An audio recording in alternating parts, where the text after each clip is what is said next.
Derek, and welcome to Bad Movie Friday Night. Well, it's happened. Beakley and I just watched a movie that took us straight through sobriety and into rock bottom inebriation. Beakley's freaking out, so he's having a little bit of a lie down right now. Beakley like taste of yellow so much better than the taste of green. But green is nice too. So we're like gonna take you on this trip with us, right? And to go along with it, I'm making a classic stoner treat. First we're gonna sift.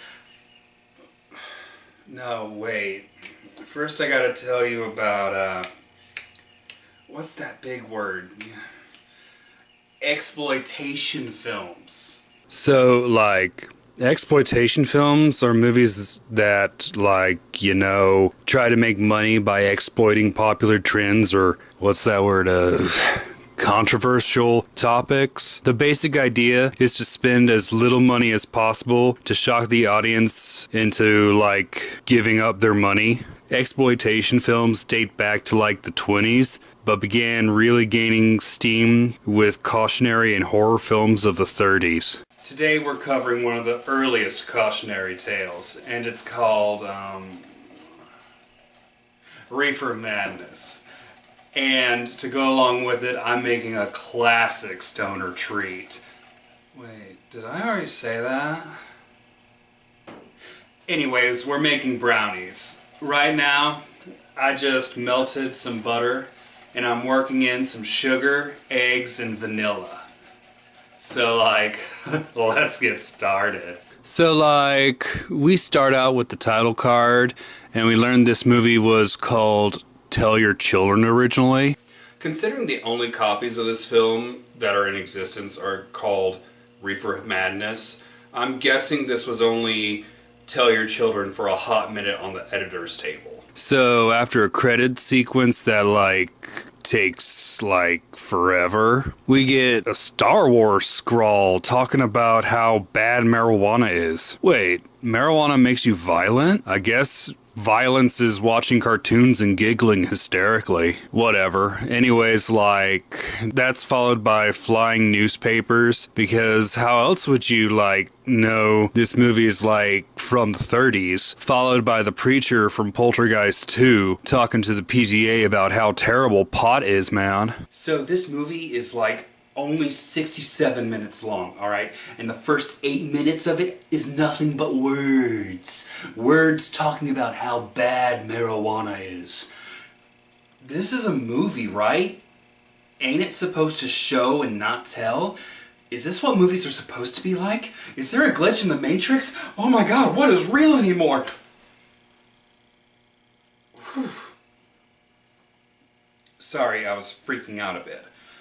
Okay, so what I'm doing is I'm sifting in some unsweetened cocoa powder, flour, salt, and baking powder.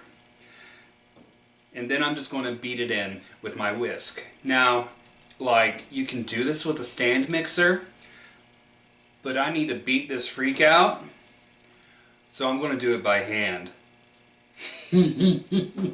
Juvenile puns. We jump to a drug den run by a girl named May, who acts like she's put upon by peddling to kids. So, she doesn't like selling to kids, but she doesn't do anything about it, so yeah, your convictions only go so far without action, lady. So we meet Jack, her partner in crime, who's really pushing the pot on kids. Then we meet the actual kids of the movie, who are all like 20 or so. One of the kids, Jimmy, goes with Ralph and Jack to the Soda Jerk, where we meet a piano player who turns out to be a psycho pot smoker, dun dun dun. And that leads to, like, nowhere, except it shows why white people get a bad rap about dancing. But Jimmy ends up going to May's house and gets introduced to Mary Jane. Well, there's one down. So the batter's done. Or is it? Yeah, it is. So what I'm going to do is take this 8x8 pan, butter it, and then put flour on it. Now, don't forget to do this, or the brownies will stick and you're not going to have a good time. Okay, so Jimmy's sister Mary and her boyfriend Bill drink hot chocolate and quote Romeo and Juliet, and it's so Norman Rockwell, man. Even Norman Rockwell would throw up.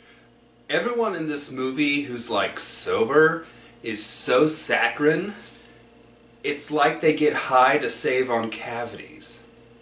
Later, Bill gives in to peer pressure and tries some of the devil's lettuce, and Jimmy, under the influence, like runs over a man with his car. Then the narrator inserts himself into the story. Okay, narrator, that's just bad storytelling. This ain't your story, get up out of it. So he's talking with a government official about marijuana and even gets some evidence from the room because that's how laid back the government is with a felony offense. Then he talks to Bill and accuses him as a reefer smoker. Well, Bill goes back to May's apartment and takes a girl into the bedroom. So now, like, we're gonna cook these brownies. I preheated this oven thingy to like 350. And we're just going to cook them for like 25, 30 minutes. Whatever feels good, man.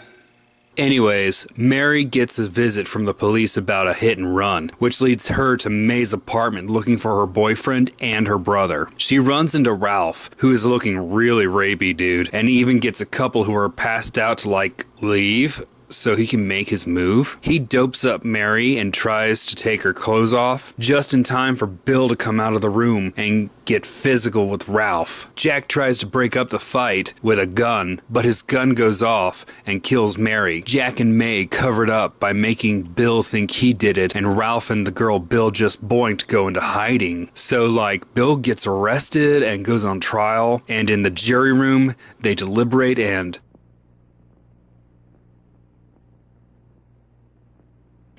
feel the symbolism. Feel it. So, Ralph has been smoking way too much, dude, and he gets so paranoid he ends up killing Jack. May and the girl get arrested, and May confesses about the murder, and feels so guilty she throws herself out of a window. So the brownies are done, and now we're going to let them cool before we actually cut them. Now make sure to let them cool before you cut them, otherwise they're just going to fall apart. Hey, I think I'm finally coming down. Now, Bill is released from prison, and Ralph is ordered into an asylum for the criminally insane because he smoked so much dope. And the movie ends with the narrator pointing at the screen and warning us about marijuana. So the movie's done, and so are the brownies. We're just going to pile them high on a plate and let people take them as they wish.